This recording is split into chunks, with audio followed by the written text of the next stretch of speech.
Now, U.S. Secretary of State Antony Blinken shared some tough words with top Israeli officials on Tuesday. Well, this is as he made his fifth crisis visit to the nation since the war broke out with militant group Hamas, amidst mounting pressure on the Biden administration to prevent the rising death toll in Gaza and the war from spilling over to the larger West Asian region. The top U.S. diplomat urged ally Israel to make quote-unquote hard decisions and made a clear call to the Israeli government to reduce civilian harm. Listen to this. We know that facing an enemy that embeds itself among civilians, who hides in and fires from schools, from hospitals, makes this incredibly challenging. But the daily toll on civilians in Gaza, particularly on children, is far too high. In today's meetings, I was also crystal clear. Palestinian civilians must be able to return home as soon as conditions allow. They must not be pressed to leave Gaza. Now, these remarks were made during a press conference in Tel Aviv, which Netanyahu did not attend, while the Israeli Prime Minister's office also did not release a readout after the long meeting with the top U.S. official, as it generally does. The move signals that the talks were not easy this time. Though Blinken reaffirmed the United States' unwavering support for Israel and rejected speculations of an immediate ceasefire, he did make some of his strongest direct remarks.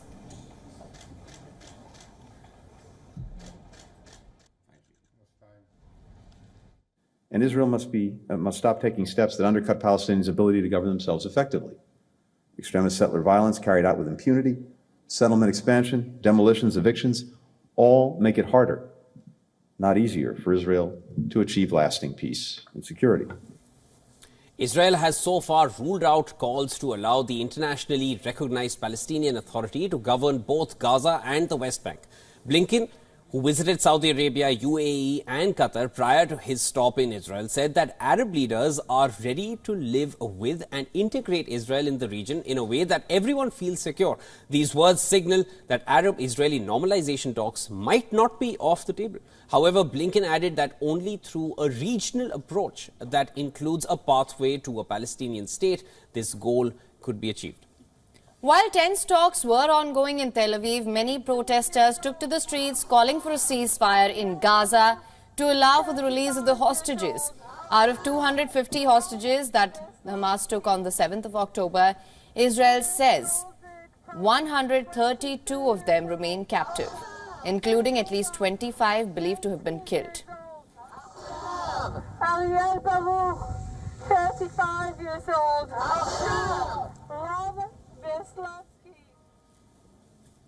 Now, for more on this, we're being joined by Charles Kupchan, Senior Fellow at the Council of Foreign Relations and former Special Assistant to the President. Thank you so much for joining us on World DNA, sir. Sure, good to be with you. Now, sir, to begin with, of course, till now we've seen United States fully backing Israel. These talks that have happened, there hasn't been a readout by the Israeli Prime Minister's office yet. This is a sign of some sort of a discord between the two with regards to how the situation is panning out in Gaza. The United States has finally asked Israel to stop causing additional harm to civilians in Gaza, especially children. We also heard President Joe Biden say that they've been quietly working with Israel to have them significantly move out of Gaza. What's your take on this, and how do you see the situation unfolding going forward? Well, there's no question that behind the scenes, the conversations taking place, U.S. officials, including President Biden and top Israeli officials, have not been easy. And I think there are several areas where there is considerable distance between the views of the U.S. government and the views of the Israeli government. One is the prosecution of the war in Gaza, where the U.S. is urging Israel to take a more surgical approach to limit the loss of civilian life and to get more humanitarian assistance in, more food, more fuel, more medicine.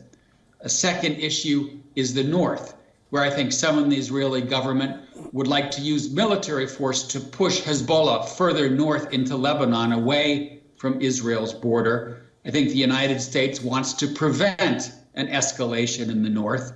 And then the third big issue is what we call the day after, What will Gaza look like once the dust settles? Who will govern Gaza? The U.S. is pushing to bring the Palestinian Authority in to try to keep the area under the purview of Palestinians. I think Israel has talked about getting Gazans to leave and is not interested in bringing the Palestinian Authority in and working toward a future two-state solution. These are big differences between the two parties.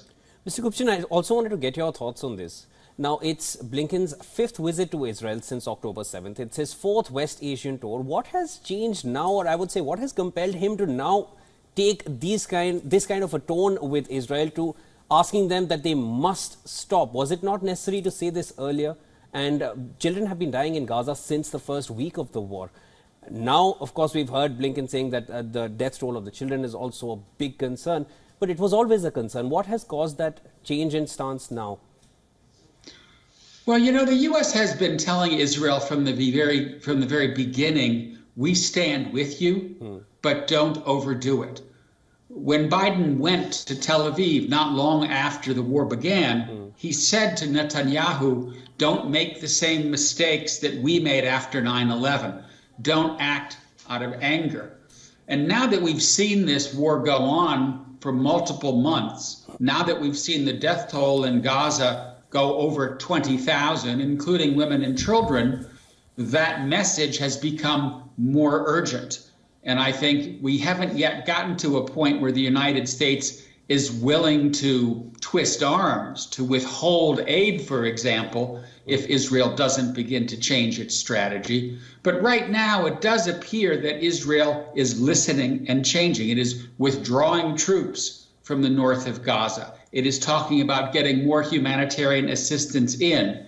So I think the conversation, the tough talk coming from Washington is making a difference on Israeli strategy. In fact, sir, I was just going to come to this. What sort of a strategy are we talking about here? What would that even entail?